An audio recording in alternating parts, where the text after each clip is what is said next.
আপনার এই যে বই জুলাই মাতৃভূমি অথবা মৃত্যু, এর মুখবন্ধ লিখেছেন প্রফেসর মোহাম্মদ ইউনুস। সেখানে দুজন লোকের নাম বলেছেন, আপনি এবং নাহিদ ইসলাম, যারা যাদের সাথে সে দীর্ঘ আলাপের কথা বলেছেন। আপনার বইয়ে কিন্তু সে কথা আপনিও বলেছেন, এবং তার এই লেখায় কিন্তু আপনাদের প্রতি তার যে অসীম ভালোবাসা সেটি বোঝা যায়। কিন্তু আপনাদের কাছ থেকে কি দূরে সরিয়ে নিল, না আপনাদের সরিয়ে দেয়া হলো? আপনার কি মনে হয় এই জায়গা থেকে? না, আমার বইয়ের প্রেক্ষাপটটা যদি আমি একটু বলি, বইটা জি, আমি সেই সময়টাতে বইটা দেখবেন আমি খুবই ছোট, জুলাই গণঅভ্যুত্থান ইতিহাসের লেখার জন্য এটা একেবারেই যথেষ্ট না। সেই সময়টাতে জাস্ট ওই টাইম ফ্রেমগুলো যাতে মনে থাকে, যাতে কোনো একটা জায়গায় রিটার্ন থাকে, সেজন্য আমি এটা লিখেছি। এটা হয়তো পরবর্তীতে আমি আরও এলাবোরেট করার চেষ্টা করব যখন সময় পাই। এখানে আসলে ডক্টর মোহাম্মদ, আমরা যখন সরকার গঠন করার পরিস্থিতিটা আসে, যখন এক দফা ঘোষণা হয়ে যায়, তখন তো আমাদের আলটিমেট লক্ষ্য হচ্ছে সরকারের পতন ঘটানো, আওয়ামী লীগ সরকার। এবং তখন কিন্তু আমরা তো দেশকে কোনো অনিশ্চয়তার মধ্যে ফেলে দিতে পারি না। আমাদেরকে একটা দিক নির্দেশনা বা একটা আমাদের পরবর্তীতে কী হবে এটাও ভাবা আমাদের দায়িত্ব ছিল।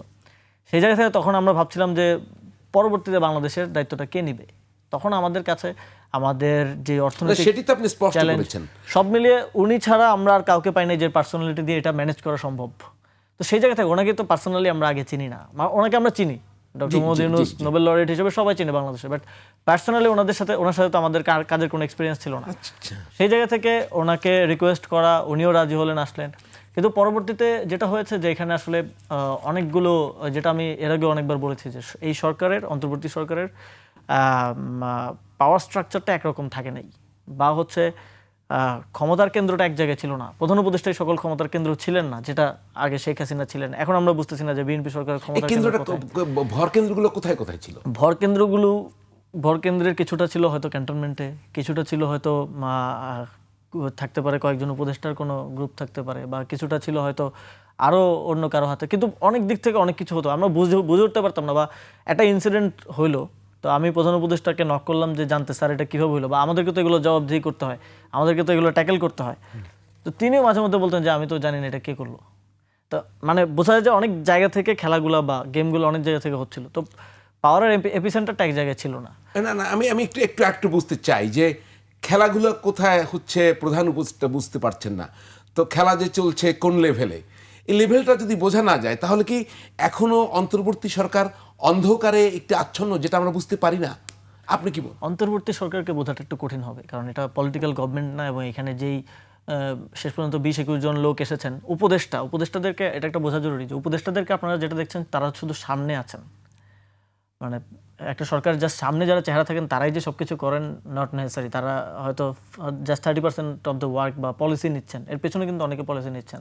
এই ডিপ স্টেট বলেন নাকি? ডক্টর মোহাম্মদ ইউনূসের অফিসে যমুনাতে আমি বিভিন্ন পত্রিকার সম্পাদকদেরকেও যেতে দেখেছি। তো তাদের কথা দ্বারাও তো তিনি প্রভাবিত হচ্ছিলেন, তাদের কথা দ্বারাও তিনি হয়তো পলিসি নিচ্ছিলেন।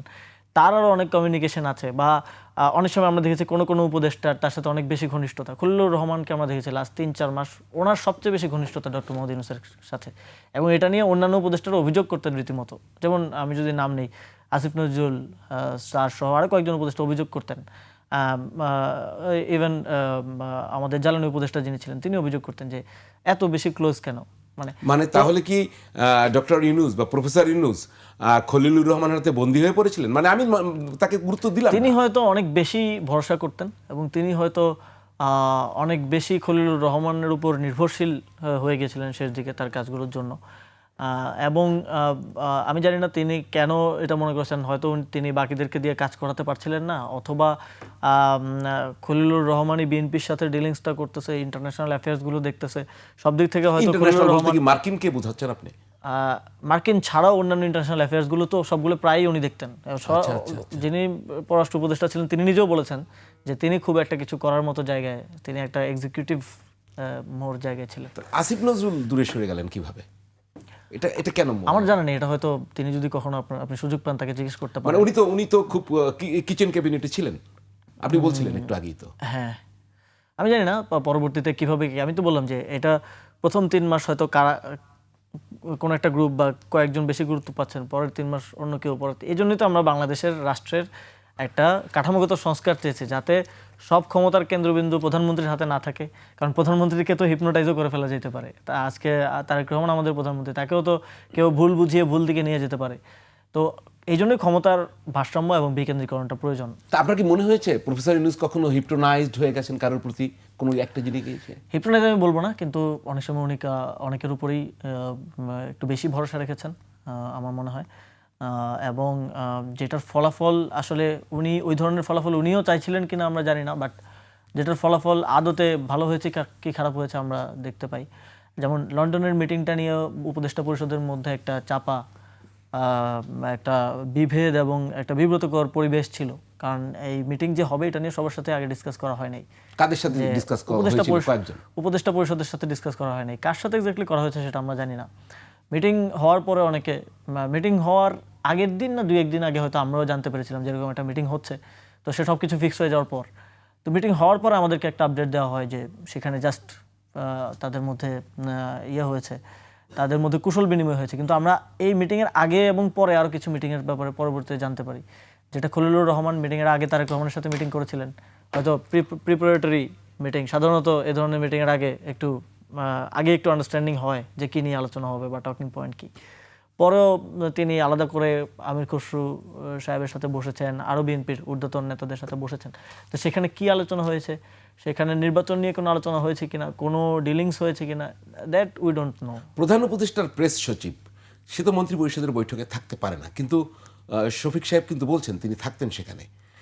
তিনি মন্ত্রিপরিষদের বৈঠকে থাকতেন। আমার জানা মতে তিনি এই যে মন্ত্রিপরিষদের বৈঠকে কী কী সিদ্ধান্ত হচ্ছে সেটা প্রেসের সাথে কিভাবে কমিউনিকেট করা হবে সেটার জন্য তিনি সেখানে থাকতেন, তিনি সেখানে নোট নিতেন।